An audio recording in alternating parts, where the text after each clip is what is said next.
Alright, so we're working on Snitchin in the Kitchen. This is letter J. This is immediately after we play the rhythmic ostinatos with our kitchen instruments. And this is actually a singing part. Now, the good thing about this is he wrote it in each of our parts in the same key, the same transposition that our instruments are. So while you're practicing, you can actually use whatever instrument you're playing as a pitch reference and actually play your part out beforehand so you can hear it in the same key as you are going to be singing it.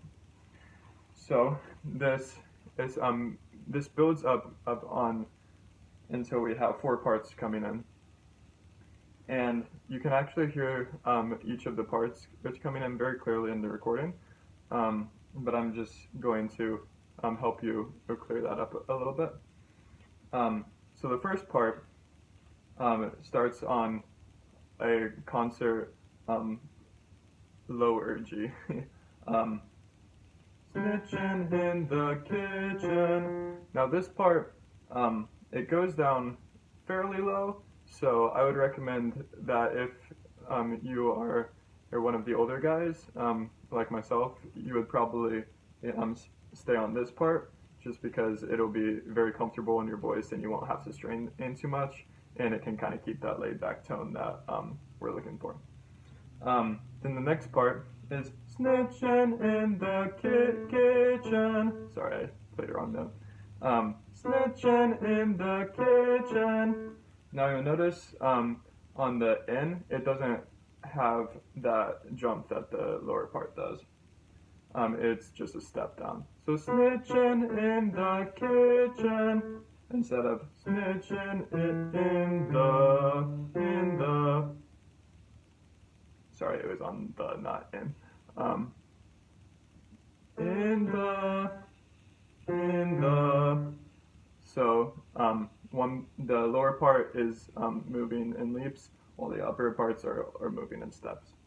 The second part that comes in, that starts on the concert B. I would recommend this for either some of the younger boys whose voices are in the middle of changing, or some of you who alto ladies who have deeper voices. It only goes down to the G that the lower part starts on. So it should be fairly comfortable in the voices of younger men and deeper voiced ladies. So our next part that comes in starts on the D just above concert middle C. And then it goes, Snitchin' in the kitchen. It's not exactly high for men's voices, but it will have a bit of strain in it. So I would recommend this part, or either for once again the younger guys whose voices are still changing, so they're still a tiny bit higher, or any of the ladies, because this will be fairly comfortable in the ladies' ranges, because it only goes down to the B that the previous part started on. Then our last part starts on a concert F above middle C, and it goes Snitchin' in the kitchen. Now you can hear in my voice, and as well as probably most of the guys whose voices have already kind of settled in, it's a little bit strained. So this part I would recommend for any of the ladies, or possibly if you're still a younger guy who has a bit of a higher voice, and that's comfortable for you, and you can sing it without any strain in your voice. That'll be a good part for you as well. But if we want to hear them together, I'll play it real slow so you can kind of hear it. I'll turn my piano up too. It goes Snitchin' in the kitchen, snitchin' in the kitchen, snitchin' in the kitchen, snitchin' in the kitchen. can hear that at higher part you have that nice little minor, a major sound, excuse me.